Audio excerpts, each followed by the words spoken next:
Olá, pessoal! Estamos aqui hoje mais uma vez para refletirmos juntos a nossa liturgia do dia, tá certo? E hoje, nessa quarta-feira, Jesus nos envia o Espírito da Verdade, aquele que nos conduz à plena verdade.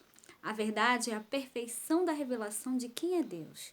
Jesus é a verdade, ele é a revelação. Então, que nós possamos celebrar o mistério de Jesus, revelação do amor de Deus, do amor de Deus por nós. Então, a primeira leitura de hoje está em Atos, capítulo 17, versículo 15, depois o versículo 22 a 34 e depois o capítulo 18, versículo 1.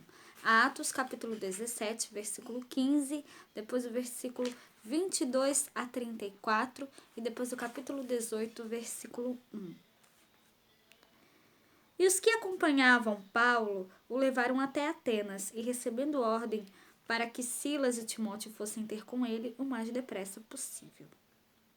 E estando Paulo no meio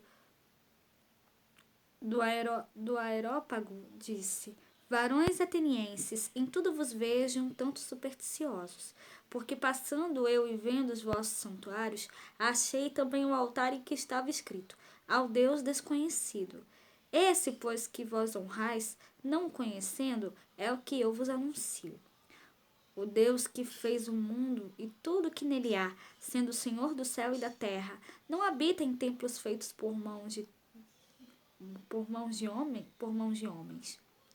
Nem tampouco é servido por mãos de homens, como que necessitando de alguma coisa, pois ele mesmo é quem dá a todos a vida e a respiração e todas as coisas. E de um só fez toda a geração dos homens para habitar sobre toda a face da terra, determinando os tempos já dantes ordenados e os limites da sua habitação, para que buscassem ao Senhor, se porventura tateando ou pudessem achar, ainda que não está longe de cada um de nós, porque nele vivemos e nos movemos e existimos, como também alguns dos nossos poetas disseram, pois somos também a sua geração.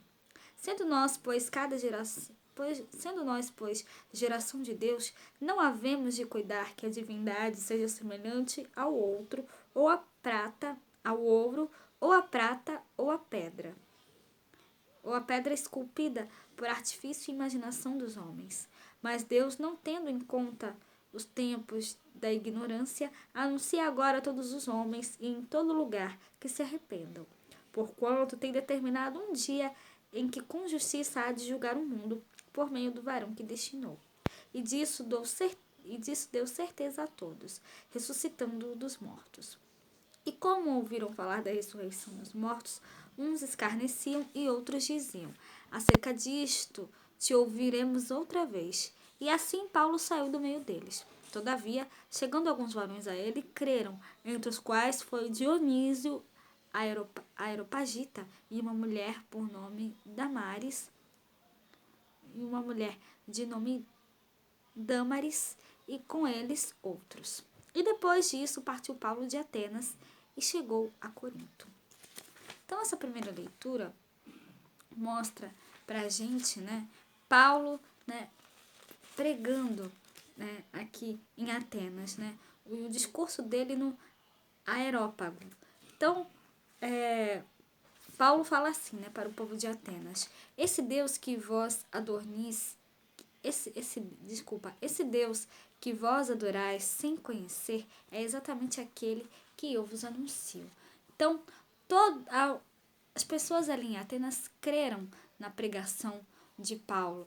Paulo anunciou as maravilhas de Deus para o povo de Atenas. E isso, e nós devemos fazer isso também para todos. Nós devemos anunciar a todos, também pregar a palavra de Deus, pregar o Evangelho de Cristo a todos, anunciar as maravilhas que Deus faz por nós, tá certo? Então, que nós realmente possamos, a exemplo de Paulo, também pregar a palavra de Deus a todos. E agora, falando do Evangelho, hoje ele está em João, capítulo 16, versículo 12 a 15. João, capítulo 16, versículo 12 a 15. Naquele tempo, disse Jesus aos seus discípulos: Ainda tenho muito que vos dizer, mas vós não o podeis suportar agora. Mas quando vier aquele Espírito de verdade, ele vos guiará em toda a verdade, porque não falará de si mesmo, mas dirá tudo o que tiver ouvido e vos anunciará o que há de vir. Ele me glorificará, porque há de receber do que é meu e vou-lo há de anunciar. Tudo quanto o Pai tem é meu. Por isso vos disse que há de receber do que é meu e vou-lo há de anunciar. Então, hoje no Evangelho, encontramos-nos diante de dois momentos. Primeiro, o momento de Jesus, tempo da sua vida terrena, tempo do anúncio do seu Evangelho e da manifestação da sua pessoa pelos sinais operados por ele. Segundo, o momento do Espírito, que encaminhará os discípulos à plenitude da verdade a respeito de Jesus. Dirá tudo. A partir do derramamento do Espírito Santo, os discípulos serão capazes de entender integralmente o mistério da pessoa de Jesus. O Espírito da verdade abrirá o coração dos apóstolos à compreensão da palavra. O Espírito da verdade, ele vos conduzirá à plena verdade, está em João capítulo 16, versículo 13.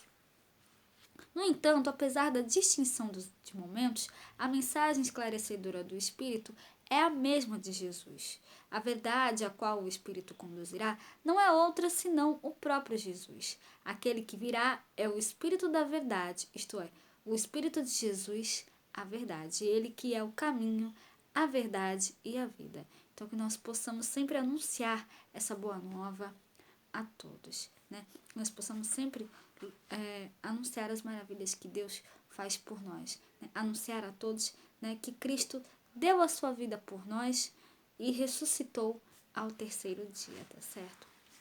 Então era isso que eu tinha para falar para vocês hoje. Muito obrigada a todos por curtirem, por comentarem. Aqueles que só assistem mesmo, também agradeço. Espero que vocês tenham gostado dessa reflexão de hoje. Espero encontrá-los todos aqui amanhã, quinta-feira, se Deus quiser, para continuarmos refletindo cada vez mais as leituras da Sagrada Escritura. Então, muito obrigada a todos e até a próxima, se Deus quiser.